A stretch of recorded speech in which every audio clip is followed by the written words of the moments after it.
10 empires that came close to world domination. Number 10. The Spanish Empire, 1402 to 1975 CE. The Spanish Empire was so big, it was called the empire on which the sun never sets, because it was always daytime somewhere in the empire. It endured for 573 years, stretching from Italy to the Indies, owning 9% of the globe. And of course it was the Queen of Spain who sent Christopher Columbus to discover the Americas. In 1580 it merged with the Portuguese Empire. This extended their control over most of South and Central America, as well as vast swathes of Southern Africa. But the Spanish didn't run their empire sustainably. They enslaved the Amerindians of South America, who died in droves from bad treatment and European diseases like smallpox. When the 50 million natives were reduced to nearly 1 million, the empire began the transatlantic slave trade. The empire shrank as the Portuguese Empire broke away. The Napoleonic Wars ravaged its army and navy, and it gradually lost its hold in the New World to numerous rebellions and the USA. Today, Spanish is the second most spoken language in the world, with 470 million native speakers. Number 9. The Ottoman Empire, 1299 to 1922 CE. The Ottoman Empire grew from Asia Minor to conquer southeastern Europe, parts of Western Asia, and North Africa. Ultimately, 3% of the world's population fell under Ottoman rule. The Ottomans pioneered new gunpowder weapons to defeat their enemies, which turned out to be extremely useful. In 1453, they brought the Byzantine Empire to an end when they conquered Constantinople, which became the new capital of Istanbul. Europeans felt so threatened by the Islamic Empire that they waged constant war on the borders just to keep the Ottomans at bay. The empire lasted an incredible 623 years, but by the end, it was jokingly called the sick man of Europe. A long period of peace meant they fell behind the military development of their rivals. Britain and France took their African lands, so the Sultans allied with Germany to stay in the game. This dragged them into the wrong side of World War I, and they lost everything to Britain and France. Then the Turkish War of Independence led to the creation of the Republic of Turkey. Number 8. The Qing Dynasty, 1644 to 1912 CE. The Qing Dynasty reigned for 268 years. They conquered and established modern China, creating such a stable peace that their population boomed to several hundred million people. At its peak, the Qing Dynasty ruled a quarter of the world's population. It was so powerful, even the British Empire paid tribute. The Qing emperors kept their people in line with torture and execution, but the real key to their success was their economy. They exported silk, porcelain, and tea to the rest of the world and had no need to import anything. They formed tributary relationships with their neighbours who relied on friendly trade with the Qing dynasty. It effectively ruled all of South Asia. The Qings never invaded Europe because the emperors were more interested in maintaining stability in their own empire than in conquering the world. Unfortunately for them, the regime became horribly corrupt in the early 19th century, leading to a series of rebellions and civil wars.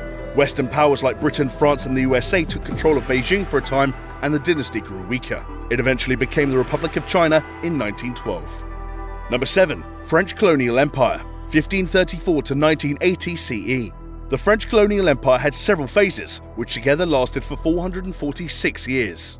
At first it wasn't so big, ruling bits of Middle Africa and the western half of North America. Britain conquered and bought its American territories. Then a little thing called the French Revolution disrupted France's imperial ambitions. Out of this, Napoleon Bonaparte rose to power, calling himself emperor and literally conquering Europe. He ruled Spain, Italy, Switzerland, the Netherlands, Germany, Denmark, Norway, and the Austrian Empire. He got so powerful that he invaded Russia. He nearly succeeded too, but he wasn't prepared for the Russian winter and was pushed back. No one was ever stupid enough to try that again. Hitler. Though Napoleon was eventually defeated, the French Empire never went away and reformed with a vengeance. It expanded to rule nearly all of North Africa and parts of Asia, lording over 110 million people, or 5% of the world's population. The empire more or less ended with World War II. Most of its colonies won independence in the 1960s.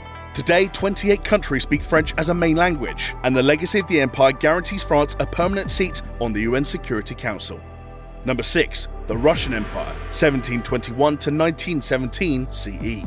Russia began as a collection of Slavic tribes in Eastern Europe and what is now Western Russia. These lands were huge, but had a population of just 15 million people. Hardly anyone lived in towns, and the country never really bothered with an industrial revolution. Their borders shifted a lot between being independent or ruled by the Mongols or Europeans. As their neighbours declined in power, the Russian Empire formed and expanded greatly under Ivan the Great and Peter the Great. The Tsars used a strategy of Russification to absorb other countries. That is, they'd replace the politics and language of conquered people with Russian ones. The empire became the third largest in history, covering 15% of the world. It stretched over 3 continents and 1/10 of humanity. In the 19th century, it spanned all the land from the Black Sea to the Arctic Ocean, the Baltic Sea to the Pacific Ocean, and included Alaska. The empire lasted 196 years, but was always economically fragile. The First World War ruined it. The 1917 revolution deposed its monarchy and led to a civil war and, ultimately, the creation of the Soviet Union. Number 5. Umayyad Caliphate, 661 to 750 CE. In its heyday, the Umayyad Caliphate ruled nearly 1/3 of the world's population and owned 7.5% of the land. It arose from the empire established by the Prophet Muhammad.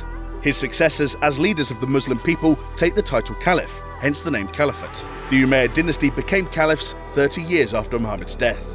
Although Islamic in origin, the Caliphate ruled over many people of different ethnicities and religions. The Umayyads very rapidly extended their rule from Mecca to Pakistan in the east and the Iberian Peninsula in the west. It was the largest empire the world had ever seen. It would have conquered further, but the Umayyad dynasty wasn't popular everywhere in its own territory. The Umayyad caliphs were overthrown after 89 years. The Caliphate endured, but subsequent dynasties failed to continue the Umayyads' remarkable military conquests. Number 4. The Mongol Empire, 1206 to 1368 CE. You've all heard of Genghis Khan.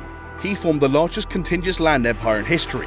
It covered 22% of the Earth's land area, from China to Europe. The Mongols almost conquered Japan too, but seafaring was never their strong suit. Instead, their genius lay in their nomadic culture. They moved their cattle with their armies, living in giant camps instead of cities. This meant they could keep spreading the borders of the empire without overstretching their supply lines. Eventually, the Mongols ruled 110 million people, a quarter of the world's population. They would have ruled even more if they weren't so bloodthirsty. Genghis Khan alone is estimated to be responsible for the deaths of 40 million people. The hundreds of babies he fathered didn't quite make up for it. However, while they were great conquerors, the Mongols weren't great administrators. The empire lasted 162 years before splitting into 4 parts. One of these, led by Genghis Khan's grandson, started the Yuan dynasty, which ruled all of what is now modern China. Number 3. The Roman Empire, 27 BC to 1453 CE. Julius Caesar wasn't technically an emperor, but he ruled like one. So, if you include his republic, the Roman Empire lasted over 1,480 years. That's because even when the empire split up in the 5th century, it remained as the Byzantine Empire in Eastern Europe until 1453. At their most powerful, the Romans ruled nearly a quarter of the known world. They maintained stability through a clever carrot and stick approach. On the one hand, they had the most effective and best armed military in ancient history. On the other hand, they introduced massive technological advancements to their conquered peoples. They also always offered the most prestigious and luxurious reward of all, becoming a fully fledged Roman citizen and one of the people in charge. Unfortunately for Rome, most of what it brought the world was forgotten when the empire withdrew. It simply got too big, and civil wars and barbarian hordes combined to bring about its decline. Nevertheless, its cultural influence was huge. Christianity spread throughout the Western world thanks to the empire, and the Catholic Church adopted its organization and language. Number 2. Persian Empire, 550 to 330 BC. The Persian Empire dominated the Middle East and kept peace there for 220 years from its base in Iran. It ruled 50 million people. That might not sound like much, but that's 44% of all humans alive at the time. The Persians conquered Egypt, parts of Afghanistan and Pakistan, and almost all of Greece. Athens and Sparta famously resisted Persian conquest, but still adopted a lot of Persian customs and culture. For the record, the Persians never thought their campaign against Athens was a failure. The Persian Empire would have continued for a lot longer if the death of its last emperor, Darius III, hadn't coincided with the arrival of a certain Alexander the Great. Alexander named himself as Darius's heir and took most of the Eastern Persian Empire, adding it to his Macedonian kingdom. He forced the Persians to retreat to Iran. Alexander never quite conquered all of the Persian lands though, and his own empire fell apart when he died at the tender age of 32. Number 1. The British Empire, 1603 to 1997 CE. Easily the largest empire in history, Britain ruled 30% of the Earth and a quarter of the world's population, over 500 million people. And that's after the American colonies became independent, although they inherited their language, national beliefs and trade philosophies from Mother Britain, which they in turn spread across the modern world. The overall influence of the British Empire shouldn't be underestimated. It introduced representative democracy to most of the world and established English as the dominant language. Not everything was rosy in the empire though. The British oversaw a number of atrocities. Across the years and nations, literally millions of people died from famines, in concentration camps or in massacres, mostly because they dared to stand up to their white masters. It lasted 394 years before going the way of most European empires in the 20th century. Officially, it ended in 1997 when Hong Kong was returned to the Chinese. Even then, the empire arguably still lives on in the form of the Commonwealth.